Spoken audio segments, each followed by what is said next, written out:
Kajian Kitab.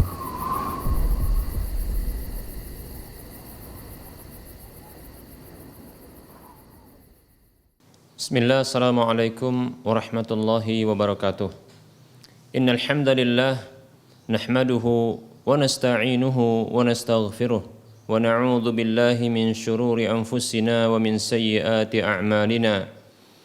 Man yahdihillah fala mudilla lah wa man yudlilhu fala hadiyalah.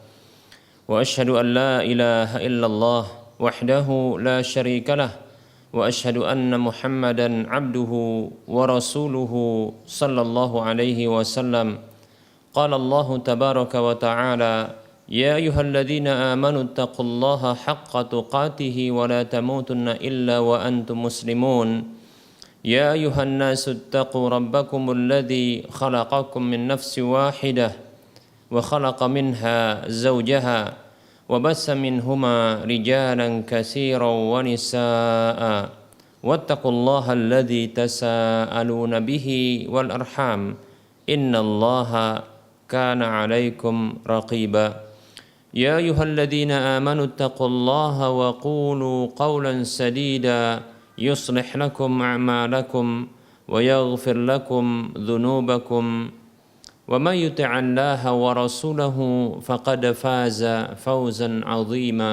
أما بعد فإن أحسن الكلام كتاب الله وخير الهدى هدى رسول الله صلى الله عليه وسلم وشر الأمور محدثاتها وكل محدثة بدعة وكل بدعة ضلالة وكل ضلالة في النار.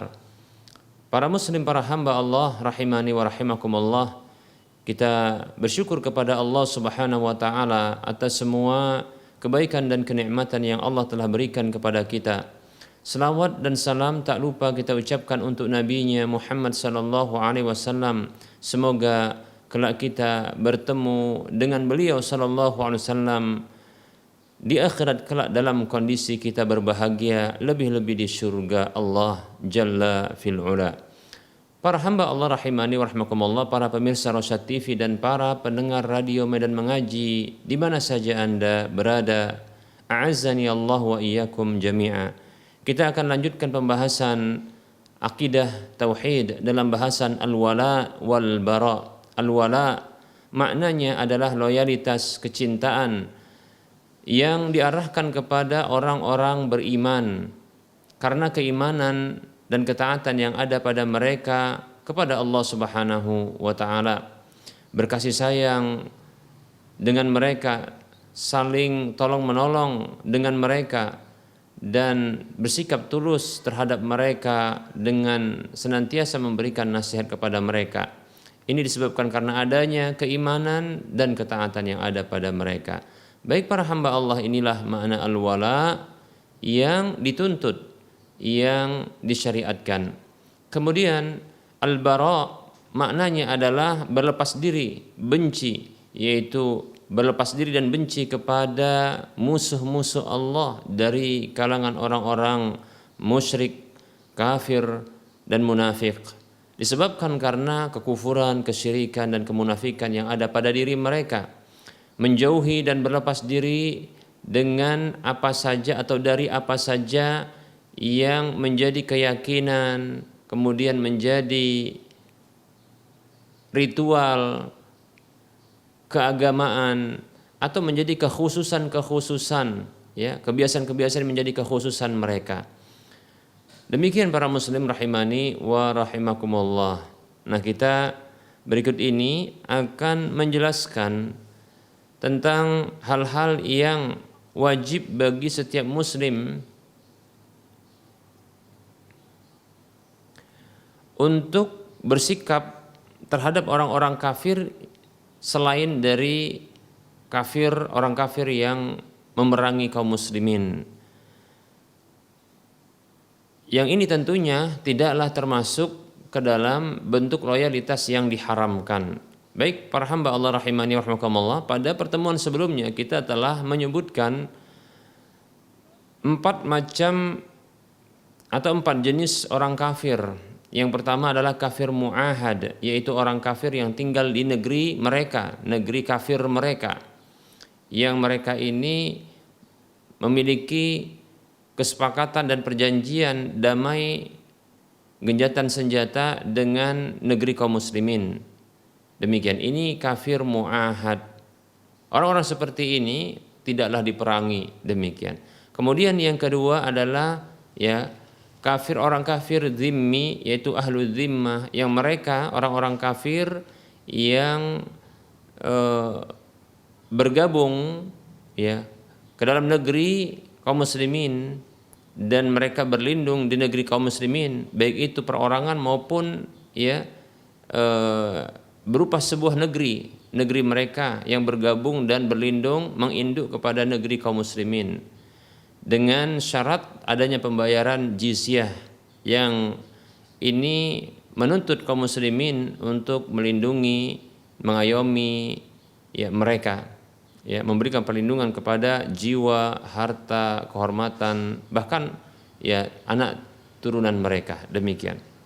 Kemudian ada kafir yang disebut dengan kafir musta'man, yaitu orang kafir yang mereka berkunjung ke negeri kaum muslimin, yang mereka berkunjung ke negeri kaum muslimin yang mendapatkan suaka atau kita katakan perlindungan, keamanan dari negeri kaum muslimin, dan ini tentunya ketiga dari jenis orang kafir ini bukanlah orang kafir yang layak untuk diperangi atau diarahkan jihad kepada mereka. Kemudian ada yang keempat adalah orang kafir al-harbi, itu orang kafir yang mereka memusuhi, orang kafir yang mereka memerangi, orang kafir yang mereka membunuhi kaum muslimin, bahkan menjajah negeri kaum muslimin. Baik para muslim rahimani rahimakumullah, maka mereka inilah yang diarahkan jihad, orang kafir seperti ini yang diarahkan jihad dari umat Islam kepada mereka. Baik para muslim rahimani rahimakumullah, selanjutnya kita akan menyebutkan tentang hal-hal yang wajib bagi orang-orang Islam, wajib bagi orang Islam untuk memiliki sikap-sikap berikut ini kepada orang-orang kafir, namun yang selain kafir harbi, yaitu kafir selain dari kafir yang mereka memerangi kaum muslimin, membunuhi orang-orang Islam dan menjajahi negeri-negeri kaum muslimin. Apa yang diwajibkan bagi orang Islam untuk bersikap kepada mereka, itu orang-orang kafir yang tidak memerangi orang-orang Islam? Yang pertama adalah memberikan perlindungan kepada orang kafir ahlu zimmah dan orang kafir al-musta'man. Orang kafir ahlu zimmah seperti yang kita sebutkan adalah orang kafir yang mereka menginduk, bergabung di negeri-negeri kaum muslimin yang nanti akan berhukum dengan hukumnya umat Islam, orang-orang Islam, demikian. Musta'man, kafir musta'man adalah orang kafir yang mereka berkunjung ke negeri kaum muslimin dalam jangka waktu tertentu, yang mereka diberi jaminan keamanan oleh negeri kaum muslimin, pemerintah kaum muslimin, atau orang per orang yang ada di negeri kaum muslimin tersebut. Baik, mereka ini wajib bagi umat Islam untuk memberikan perlindungan kepada mereka selama mereka itu berada di negeri-negeri Islam tersebut, dan memberikan perlindungan kepada orang kafir yang mereka tadi berkunjung dan mereka ini mendapatkan jaminan keamanan dari negeri kaum muslimin, sampai pun tatkala mereka keluar dari negeri kaum muslimin menuju negeri yang mereka akan aman di sana, demikian. Nah, ini wajib bagi kita, tidak boleh bagi kita untuk mengganggu mereka, mencelakai mereka, bahkan merugikan mereka, demikian. Sampai-sampai bahkan kalau membunuh mereka. Nah, ini berbahaya. Baik para muslim rahimani wa rahimakumullah. Berdasarkan firman Allah Subhanahu wa taala di dalam surah At-Taubah ayat 6, dan ini sudah kita sebutkan pada pertemuan yang lalu. Allah Subhanahu wa taala berfirman, "A'udzu billahi minasyaitonir rajim. Wa in ahadum minal musyrikin istajaraka fa'ajirhu hatta yasma'a kalamallahi tsumma ablighu ma'manah. Zalika bi annahum qaumun la ya'lamun." Dan apabila salah seorang dari orang-orang kafir musyrik itu, orang-orang musyrik, orang-orang kafir itu memohon perlindungan kepadamu, wahai Muhammad sallallahu alaihi wasallam, maka berilah perlindungan kepadanya sampai dia bisa mendengarkan firman-firman Allah, kemudian hantarkanlah ia ke tempat yang aman. Yang demikian itu disebabkan karena mereka itu kaum, ya, orang-orang yang tidak mengetahui. Baik para muslim rahimani wa rahimakumullah. Nah, di sini Allah Subhanahu wa taala memerintahkan nabinya Muhammad sallallahu alaihi wasallam, dan ini merupakan perintah kepada kita dan pemimpin-pemimpin kaum muslimin, ya.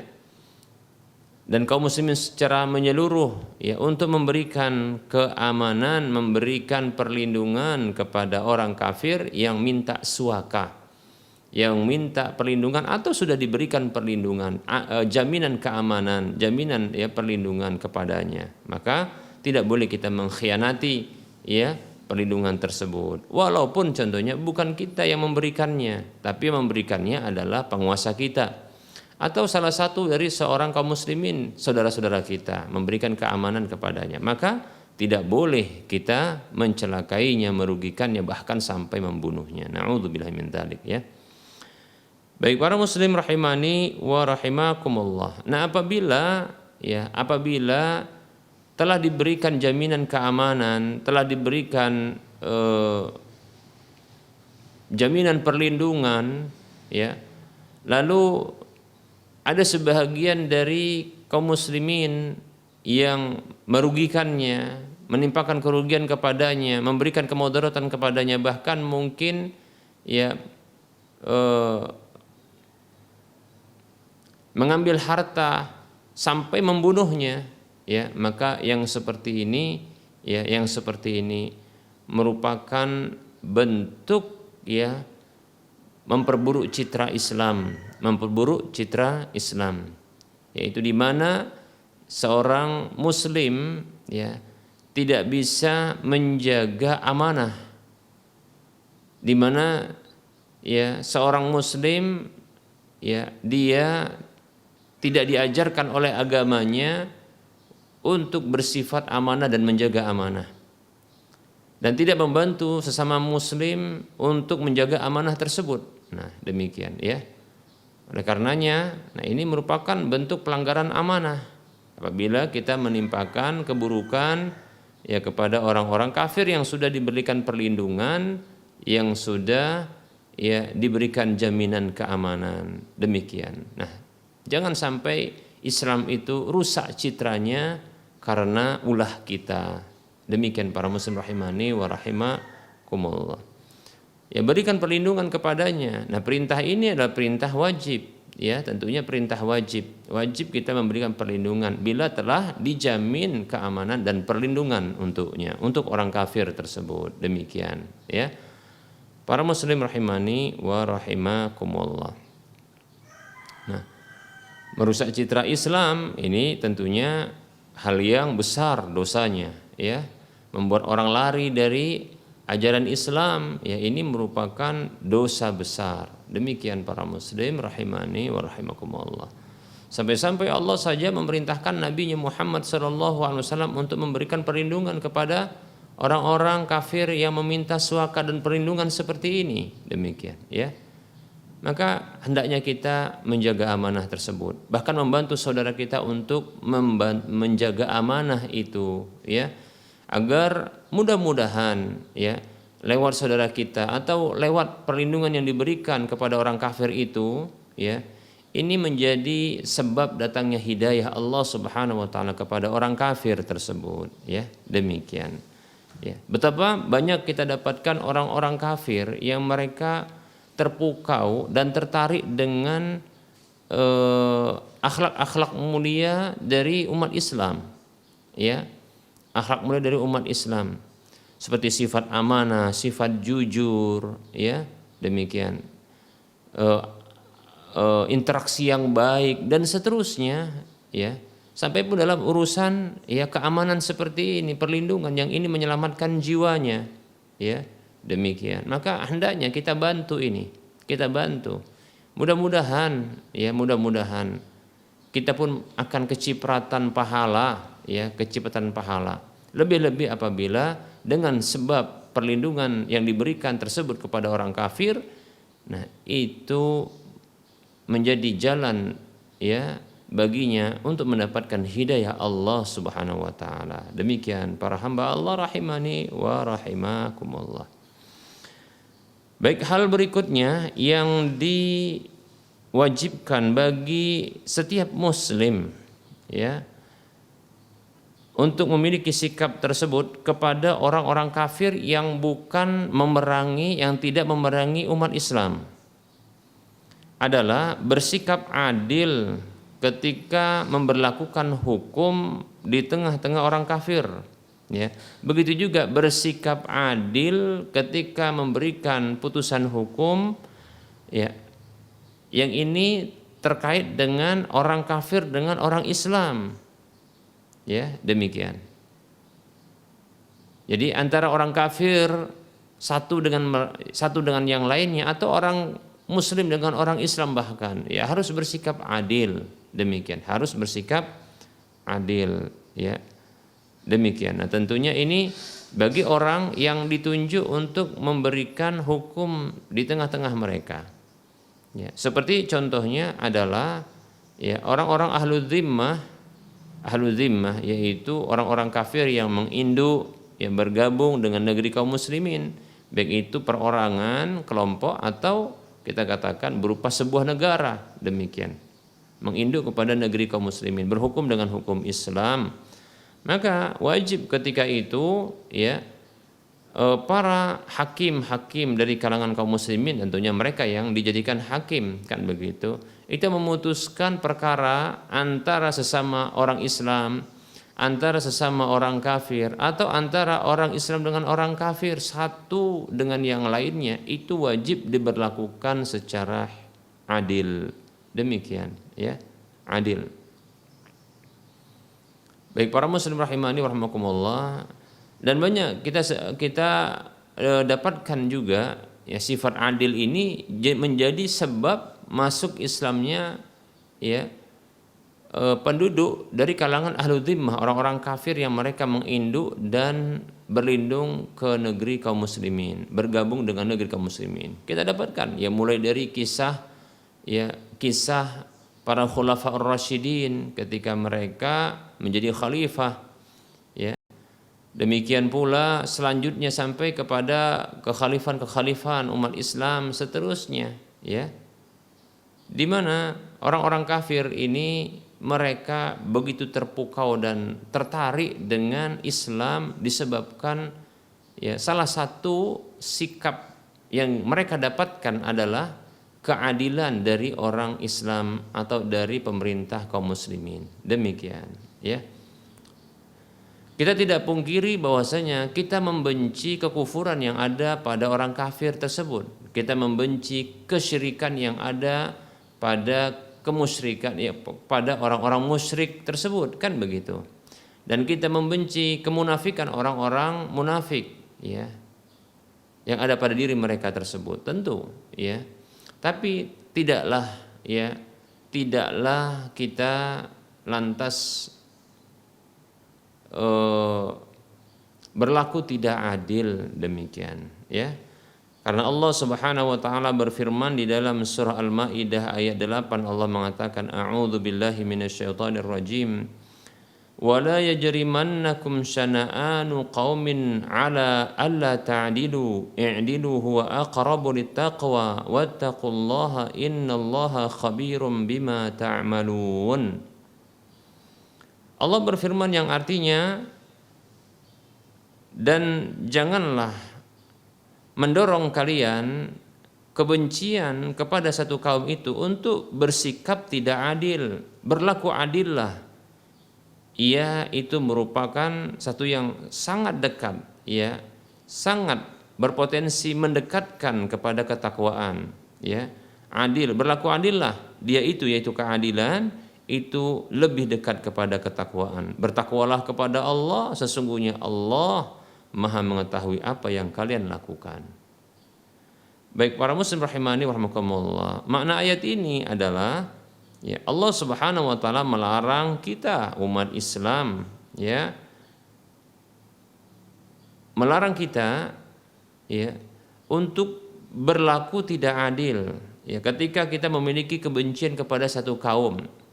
Ya, umat Islam dilarang, ya, dilarang berlaku tidak adil ketika ada kebencian yang ada pada diri umat Islam kepada satu kaum tersebut. Jangan sampai kebencian kepada satu kaum, ya, ini mendorong untuk berlaku tidak adil ketika memberikan putusan hukum, ya, atau melakukan sebuah tindakan-tindakan, ya, tidak adil demikian. Bahkan, ya, Allah memerintahkan untuk berlaku adil walaupun, ya, walaupun seandainya yang dimenangkan adalah orang kafir tersebut, kaum yang kita benci tersebut, tidak masalah. Itulah bentuk keadilan, karena adil itu adalah wad'u syai'i ala maudhi'ihi, yaitu meletakkan sesuatu pada tempatnya, meletakkan sesuatu pada tempatnya, demikian. Sementara kebalikannya adalah zalim atau adzulmu, kezaliman, ya, yaitu meletakkan sesuatu tidak pada tempatnya, demikian. Nah, umat Islam diperintahkan, ya, oleh Allah Subhanahu wa taala untuk berlaku adil walaupun, ya, ternyata memenangkan orang yang mereka benci itu, demikian. Itulah sikap keadilan, ya. Demikian para muslim rahimani wa rahimakumullah. Dan keadilan itu sangat dekat dengan ketakwaan, bahkan lebih dekat dengan ketakwaan, ya, melaksanakan perintah Allah dan menjauhi larangan-larangan Allah Subhanahu wa taala, demikian. Jadi walaupun akhirnya memenangkan orang kafir, memenangkan orang-orang yang musyrik, orang munafik, ya,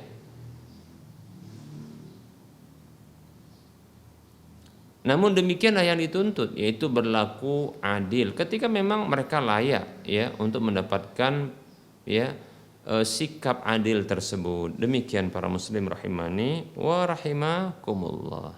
Ya, tentunya adil itu timbangannya adalah, ya, wahyu dari Allah Subhanahu wa taala, diberlakukan berdasarkan wahyu Allah Subhanahu wa taala, ya, diberlakukan atas dasar wahyu Allah Subhanahu wa taala, ya, yaitu Al-Qur'an, firman Allah, dan hadis Nabi sallallahu alaihi wasallam, yaitu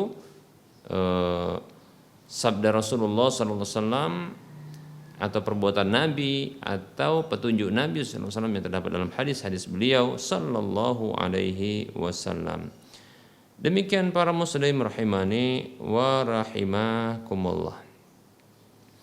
Ada kisah yang disebutkan tentang Syekh Abdul Aziz bin Baz rahimahullahu taala, ya, ketika beliau ditanya dalam sebuah majelis, ya, dan ternyata di majelis yang beliau ditanya itu hadir di sana seorang ulama atau orang yang menjadi tokoh dari Syiah. Ya, kita katakan Syiah ini tentunya kita sangat membenci mereka dikarenakan adanya keyakinan kufur yang ada pada diri mereka. Ya. Syiah kelompok yang kita membenci mereka karena mereka hanyalah, ya, berpura-pura untuk beriman dengan agama Allah Subhanahu wa taala, namun mereka meletakkan kebencian kepada Islam, kebencian dengan sahabat-sahabat Nabi SAW, generasi Islam yang pertama sekali. Demikian, ya, seperti itu. Kita benci dengan mereka. Nah, cerita ini yaitu kisah di mana Syekh bin Baz rahimahullahu taala dalam satu majelis, yang ketika di majelis itu hadir banyak orang, di antaranya adalah seorang tokoh atau ulama Syiah yang ketika itu dia tidak menampakkan ya dirinya tentunya karena dia bisa bertaqiyah, ya. Demikian, bertaqiyah itu maksudnya menyembunyikan dirinya, jati dirinya, demikian. Baik, ada yang bertanya dari salah satu jamaah kepada Syekh bin Baz terkait dengan pekerjaan, ya. Ketika itu beliau diajukan pertanyaan kepada beliau, ya, terkait dengan pekerjaan. Yaitu orang ini sepertinya adalah seorang pemilik perusahaan atau usaha, atau dia yang berwenang untuk memutuskan penerimaan dari karyawan atau pegawai baru, demikian. Dia bertanya, ada dua orang yang melamar pekerjaan, yang satu ahlus sunnah wal jamaah, yang satunya adalah seorang yang diketahui bahwasanya ia adalah seorang Syiah. Ketika melewati tes masuk, ujian masuk, ternyata nilai yang didapatkan yang mengharuskan untuk diterima menjadi pegawai adalah mengarah kepada seorang yang Syiah, yang berkeyakinan Syiah, yang beragama Syiah, demikian.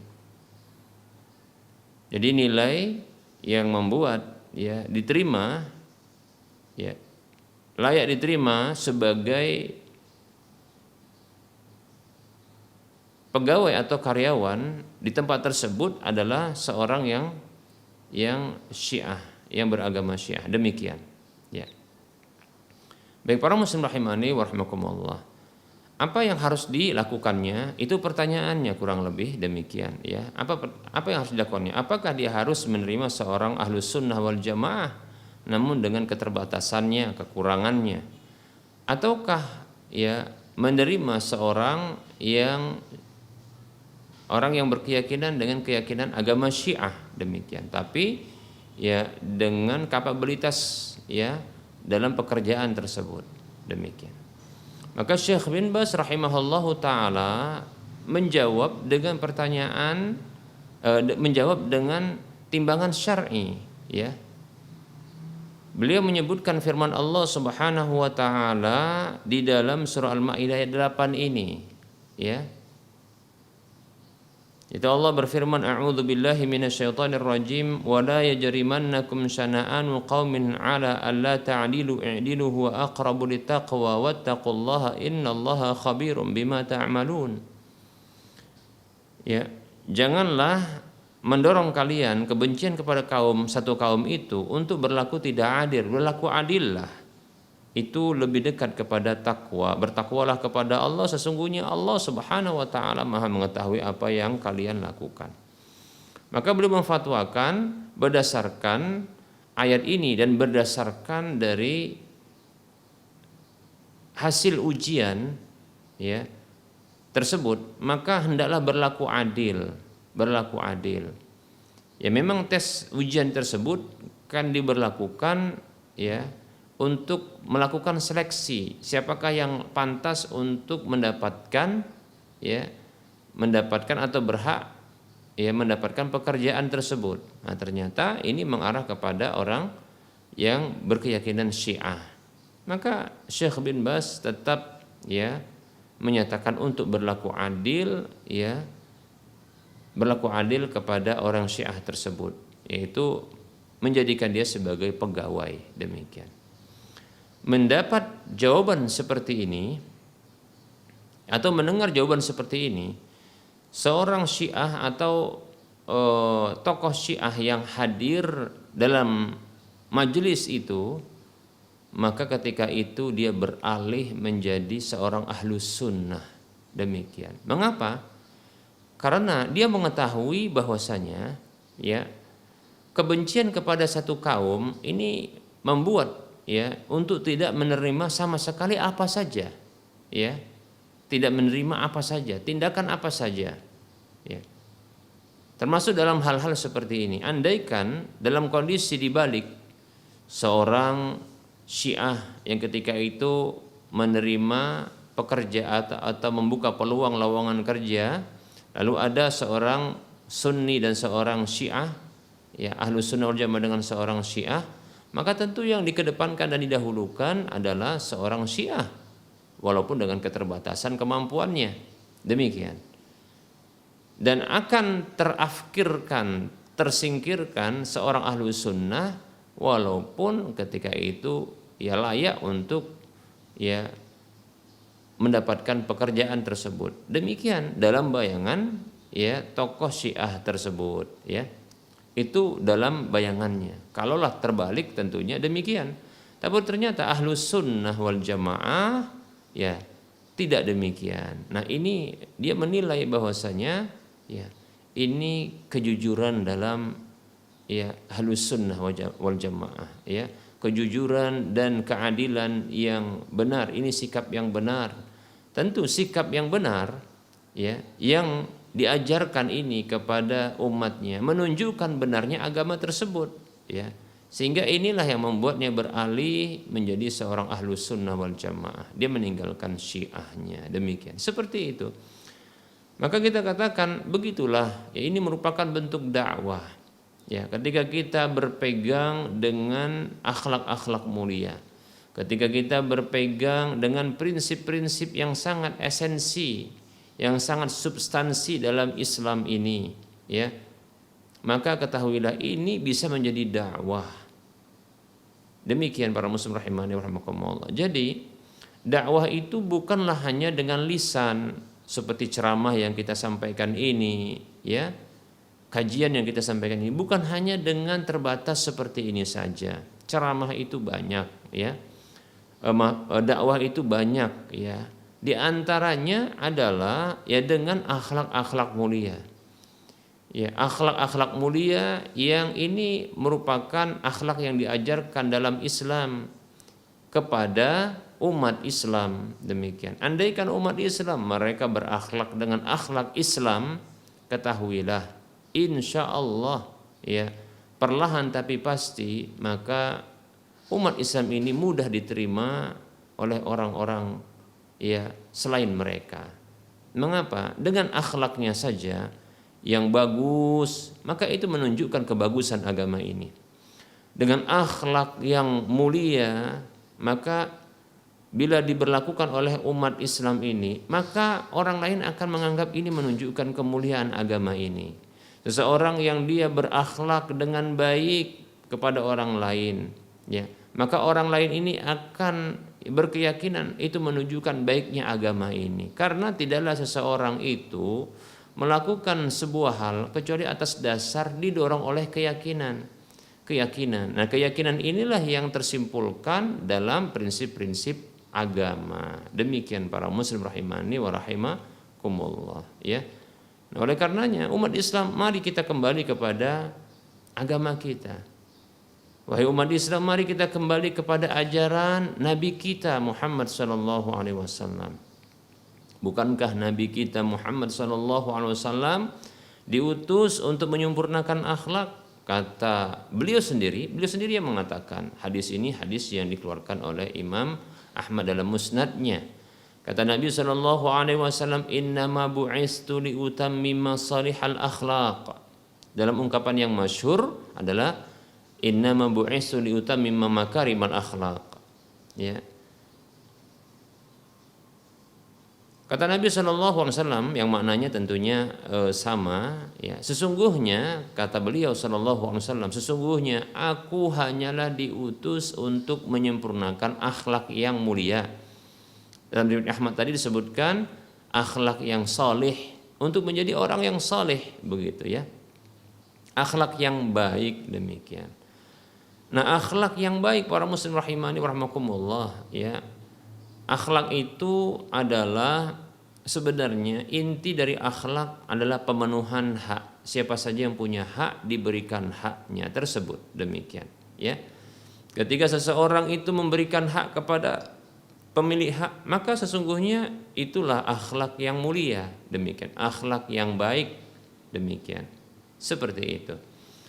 Nah, ketika kita seorang hamba memberikan hak kepada Allah Subhanahu wa taala, maka kita telah berakhlak kepada Allah Subhanahu wa taala. Apabila kita memberikan hak kepada sesama manusia dengan berbagai jenis manusia, kedekatan hubungannya dengan kita, ya, dengan hak yang beragam pula, kan begitu. Seperti contohnya ya sesama manusia antara seorang anak dengan orang tua, begitu juga antara seseorang dengan karib kerabatnya, ya seseorang dengan tetangganya, seseorang dengan lingkungannya, seseorang dengan seagamanya itu umat Islam, seseorang dengan ya orang-orang Islam yang jauh, ya, kemudian juga seseorang muslim dengan orang kafir, demikian. Itu diatur dalam Islam.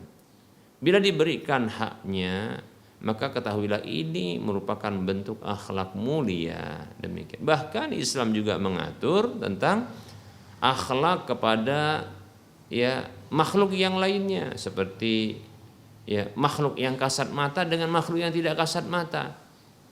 Yang kasat mata maksudnya yang kelihatan, maksud saya, ya. Seperti contohnya hewan, tumbuhan. Nah, di sini kita ada akhlak diajarkan oleh Nabi SAW, ya, di mana kita ya tidak boleh menyiksa hewan ketika layak untuk dibunuh atau layak untuk disembelih, demikian. Seperti itu, ya. Bahkan kita tidak boleh buang air sembarangan, ya, buang air seni sembarangan, seperti itu. Begitu juga kita tidak boleh ya untuk menyakiti makhluk-makhluk yang lain, ya, yang tak kasat mata. Seperti contohnya adalah ya kita dianjurkan untuk bersiwak, ya, ketika kita hendak sholat, karena malaikat itu dekat dengan orang yang sholat, demikian, ya, seperti itu. Kemudian begitu juga ya kita tidak boleh beristinja cebok dengan tulang, karena itu makanan jin. Lihat bagaimana adab-adab ini diajarkan dalam Islam. Nah, seperti itu. Ya, ini ketika diberikan haknya, maka kita telah beradab dan berakhlak mulia, seperti itu. Baik para muslim rahimani wa rahimakumullah. Dan ini akan menjadikan tersebarnya Islam ya kepada siapapun, ya. Makanya jadilah Islam itu rahmatan lil alamin, demikian. Nabi kita Muhammad SAW yang dijadikan oleh Allah sebagai utusan Allah Subhanahu wa taala membawa petunjuk dan agama yang benar ini, itu dijadikan oleh Allah sebagai rahmatan lil alamin, rahmat kasih sayang Allah atas seluruh alam. Wa ma arsalnaka illa rahmatan lil alamin, kata Allah. Tidaklah aku utus engkau wahai Muhammad sallallahu alaihi wasallam, tentunya diutus dengan membawa petunjuk dan agama yang benar ini, agama Islam ini, melainkan itu sebagai rahmat kasih sayang Allah bagi seluruh alam. Demikian para muslim rahimani wa rahimakumullah. Maka hendaknya pula kita umat Islam, umatnya Nabi Muhammad sallallahu alaihi wasallam ini sebagai pembawa ya, pengemban amanah, ya, pembawa rahmat kepada seluruh alam, bukan malah ya membawa bencana bagi alam, seperti itu. Demikian para hamba Allah rahimani wa rahimakumullah. Baik, ini barangkali materi yang bisa kita sampaikan pada pertemuan kali ini, ya. Insyaallah taala kita akan lanjutkan pada waktu mendatang. Kita buka saja sesi soal jawab. Ada pertanyaan. Assalamualaikum Ustadz, izin bertanya, apakah ada kebaikan yang bermanfaat untuk si mayat yang harus dilakukan oleh keluarga ya, yang si mayat tersebut meninggal di malam hari, sore hari, sehingga tidak bisa dikuburkan. meninggal di malam hari, sore harinya tidak bisa dikuburkan di hari itu. Syukran Ustaz. Baik. Waalaikumsalam warahmatullahi wabarakatuh. Penundaan untuk diselenggarakan jenazah seperti disolatkan ditunda atau dikuburkan ditunda dikuburkan di malam hari, ya. Nah, ini merupakan salah satu petunjuk Nabi Shallallahu Alaihi Wasallam. Tidak masalah, ya, tidak masalah. Ada larangan Nabi Shallallahu Alaihi Wasallam dalam sebuah hadis yang disahihkan oleh sebagian para ulama. Larangan Nabi Shallallahu Alaihi Wasallam untuk menguburkan jenazah di malam hari, ya. Sebagian ulama yang lain menyatakan larangan ini berhukum makruh, ya, karena ternyata ada hadis Nabi SAW di mana beliau pernah menguburkan jenazah di malam hari, demikian, ya. Seperti itu. Jadi bukan larangan yang haram. Lalu sebagian ulama juga memberikan alasan kenapa, ya, ada larangan untuk menguburkan jenazah di malam hari. Di antara alasan yang disebutkan adalah, ya, agar yang mensolatkannya itu tidak sedikit, demikian. Apabila di malam hari, ya, agar yang mensolatkannya itu tidak sedikit. Karena sesungguhnya, ya, jumlah orang yang mensolati satu jenazah muslim, ya, maka ini memberikan syafaat, ya, bagi jenazah tersebut dengan izin Allah tentunya, ya, seperti itu. Dalam satu hadis Nabi SAW, tidaklah ada seorang muslim, ya, yang wafat lalu disolati oleh 40 orang yang tidak berbuat syirik kepada Allah Subhanahu wa taala, kecuali mereka itu Allah sebentar jadikan mereka itu sebagai syafaat bagi si mayit, demikian. Seperti itu. Ya. Jadi demikian. Dalam hadis yang lain disebutkan tidaklah ada seorang muslim, ya, yang meninggal dunia lalu disolati 100 orang, hanya saja tidak disebutkan, ya, dengan tidak berbuat syirik kepada Allah SWT. Adapun jumlah 40 dalam hadis yang pertama kita sebutkan maknanya, ya, itu ada penyebutan 40 orang, tidaklah seorang muslim yang meninggal dunia lalu disolati oleh 40 orang yang tidak berbuat syirik kepada Allah, melainkan Allah jadikan itu sebagai syafaat baginya, demikian, ya. Adapun jumlah 100 disebutkan tidaklah ada seorang muslim yang meninggal dunia lalu disolati 100 orang, ini tidak ada penyebutan tidak berbuat syirik, demikian, ya. Kecuali Allah akan memberikan syafaat dengan hal itu kepadanya, demikian. Nah, ini menunjukkan bahwasanya jumlah yang banyak ini memberikan dampak baik. Nah, inilah yang menyebabkan para ulama memberikan alasan, ya, larangan Nabi SAW untuk menguburkan jenazah di malam hari karena kekhawatiran yang mensolatkannya sedikit, demikian, seperti itu, ya. Maka tidak masalah untuk ditunda, ya, penguburannya sampai esok harinya. Nah, demikian. Nah, ini tentunya merupakan bentuk kebaikan kepada si mayat, ya. Ya, contohnya kita beri peluang. Contoh ini, ya, apakah kita kuburkan setelah zuhur atau sebelum zuhur? Contoh jenazah di waktu pagi, ya, ini sudah diselenggarakan jenazahnya mulai dari pemandian, pengkafanan, dan ini siap-siap mau disolatkan, ya. Seandainya di jam 11 ini selesai dan bisa ini disolatkan di jam tersebut lalu dikuburkan lebih cepat. Ini waktu Sumatera Utara, ya. Memang ada larangan Nabi SAW untuk menguburkan jenazah di dalam kondisi matahari tepat di atas kepala, ya. Kata Uqbah bin Amir radhiyallahu an, salah seorang sahabat, kalau tidak salah Uqbah bin Amir radhiyallahu mengatakan, ya, salasu sa'atin nahana Nabi sallallahu alaihi wasallam an nusalliya fihinna aw naqbura mautana. Ada 3 waktu yang kami dilarang oleh Nabi sallallahu alaihi wasallam untuk salat di waktu tersebut dan menguburkan jenazah di waktu tersebut. Disebutkan, ya, waktu tersebut adalah ketika terbitnya matahari sampai meninggi, mulai terbit sampai meninggi, kemudian Yang waktu kedua adalah ketika matahari tepat di atas kepala sampai tergelincir masuk waktu zuhur. Kemudian yang ketiga ketika tenggelam matahari sampai sempurna tenggelamnya. Demikian. Hadisnya sahih, ya. Demikian. Nah, kalau seandainya seseorang itu sebelum zuhur ini memungkinkan untuk disolatkan bahkan dikuburkan sebelum masuk waktu terlarang. Tapi permasalahannya mensolatkan sedikit. Nah, begitu. Kalau diundurkan waktunya sampai bisa disolatkan oleh jumlah orang yang banyak, sembari contohnya ini ditunda contohnya sampai waktu zuhur karena orang-orang pada ngumpul untuk sholat zuhur. Nah, sebahagian saudara kita terkadang ini maaf ya, ini sekedar untuk nasihat saja. Kita dapatkan saudara-saudara kita terkadang bersemangat untuk takziah, tapi tak bersemangat untuk sholat jenazah. Ini yang sangat disayangkan kita katakan, ya.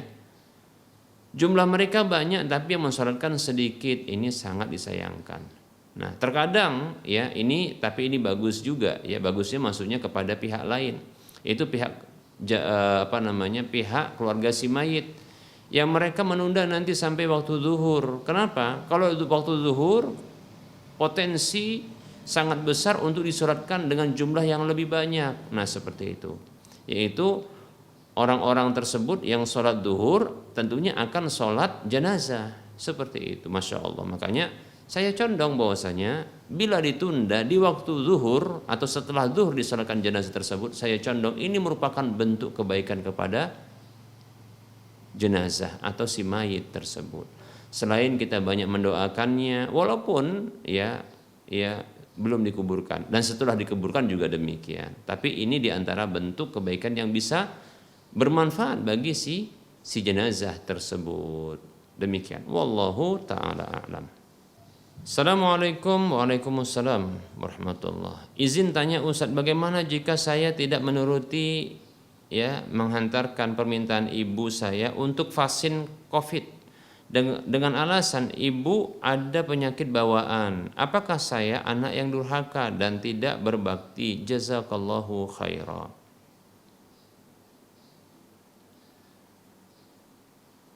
Waalaikumsalam warahmatullahi wabarakatuh. Tentunya tindakan menolak untuk menghantarkan orang tua atau ibu ini untuk bisa vaksin COVID, ini alasannya kan alasan penyakit bawaan. Ini kan baru dugaan. Ya, sebaiknya begini, dikonsultasikan kepada dokter yang ahli dalam masalah ini. Apakah penyakit bawaan ibu ini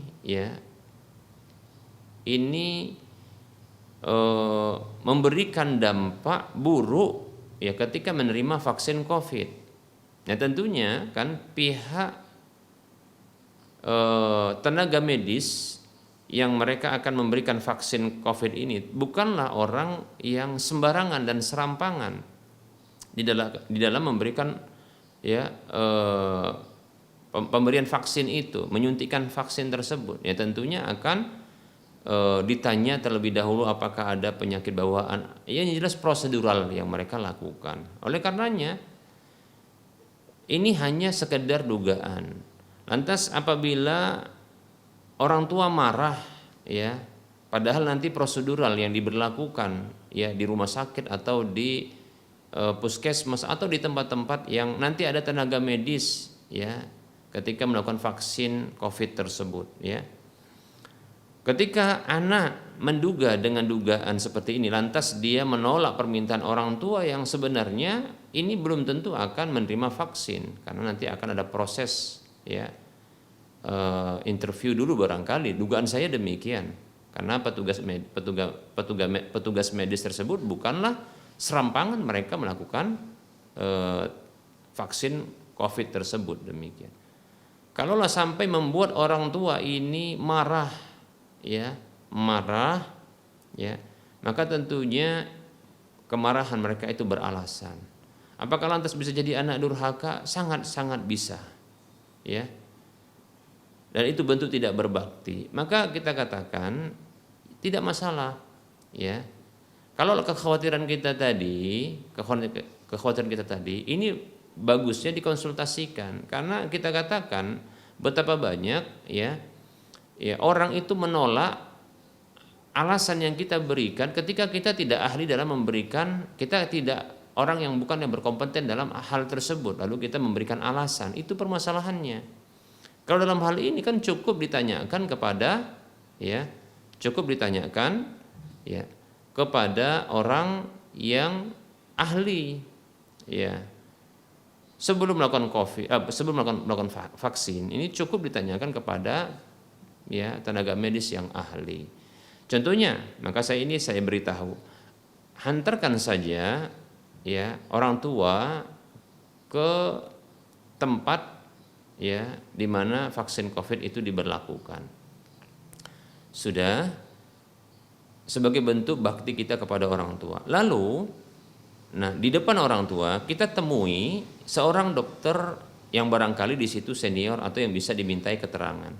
Lalu sampaikan kepada dokter tersebut bahwasanya orang tua saya ini memiliki penyakit bawaan ini dan itu. Sampaikan begitu ya. Mungkin bisa dibawakan juga mungkin surat periksa atau surat kesehatan yang pernah dahulu ini berisi tentang penyakit bawaan itu, keterangan penyakit bawaan itu, demikian ya. Nanti tindakan berikutnya ini dinanti. Apabila ternyata dokter tersebut dengan keilmu yang dimilikinya lantas menunda untuk vaksin, maka kita aman. Kita sudah memenuhi permintaan orang tua, akhirnya orang tua juga tidak melakukan ikut vaksin. Seperti itu. Demikian ya. Maka ada sebab mengapa terkadang kita ini ditolak pernyataan kita, alasan kita mengapa? Karena kita tidak kompeten dalam bidang tersebut jadi pernyataan kita ditolak. Kalau kita contohnya ditolak bahwasanya saya khawatir ibu akan begini dan begitu ketika divaksin, maka ini kan belum jelas maka silakan datang saja ke tempat vaksin itu diberlakukan, lalu tanyakan kepada dokter yang ahli. Wallahu taala a'lam. Baik, ini waktu sudah sangat dekat dengan waktu masuknya waktu sholat duhur dan waktu sholat duhur untuk wilayah Medan dan sekitarnya. Kita cukupkan terlebih dahulu kajian kita pada pertemuan kali ini. Saya mohon maaf kepada para pemirsa, para pendengar sekalian ketika ada kekurangan, kesalahan dan kekeliruan dalam penyampaian ini, dan kepada Allah saya mohon ampun. Seperti biasa, sebelum kita akhiri kajian ini, kita tutup kajian ini, kita akan memberikan motivasi kepada saudara-saudara seiman, saudara seislam untuk berdonasi, membebaskan lahan yang nantinya di lahan tersebut akan dibangun sebuah masjid yang bernama Al-Muwahhidin, masjidnya orang-orang yang bertauhid insyaallah taala. Untuk wilayah Medan dan sekitarnya, luas lahan tersebut sekitar 5.161 meter persegi yang akan dibebaskan, dan dana yang dibutuhkan untuk membebaskannya sekitar 8,5 miliar, dan sudah terkumpul 31,66%, yaitu sekitar 2.718 juta sekian. Kekurangannya adalah 5.866 juta sekian. Silakan salurkan dan arahkan infak serta sedekah jariah Anda ke nomor rekening berikut ini, yaitu Bank Syariah Mandiri atau Bank Syariah Indonesia di nomor rekening 7127485555. Saya ulangi, Bank Syariah Mandiri atau Bank Syariah Indonesia di nomor 7127485555. 7127 485 555 atas nama Yayasan Lajnah Dakwah Medan, kode bank 451. Demikian. Jangan khawatir kita akan mengalami kekurangan harta, karena sedekah itu tak akan pernah mengurangi harta. Kata Nabi SAW, "Ma naqasat sadaqatun min malin." Tidaklah sedekah itu mengurangi harta sedikit pun. Demikian. Hadis riwayat Muslim. Demikian ya. Bahkan yang pasti adalah sedekah itu merupakan bentuk kesyukuran atas nikmat harta. Dan setiap kesyukuran itu akan dibalas dengan tambahan. Ya. Kata Allah Subhanahu wa taala, "La in syakartum la azidannakum." Sungguh bila kalian bersyukur, aku akan tambahkan untuk kalian. Demikian. Nah, saudara seiman, mari kita salurkan harta kita untuk pembebasan lahan yang nantinya akan dibangun Masjid Muwahhidin di lahan tersebut, ya. Dan nantikan tambahan dari Allah Subhanahu wa taala. Semoga termotivasi dan semoga bermanfaat. Wassallallahu ala Muhammad wa ala alihi wa ashabihi ajma'in. Subhanakallahumma wa bihamdika asyhadu an la ilaha illa anta astaghfiruka wa atubu ilaika. Walhamdulillahirabbil alamin. Wassalamualaikum warahmatullahi wabarakatuh.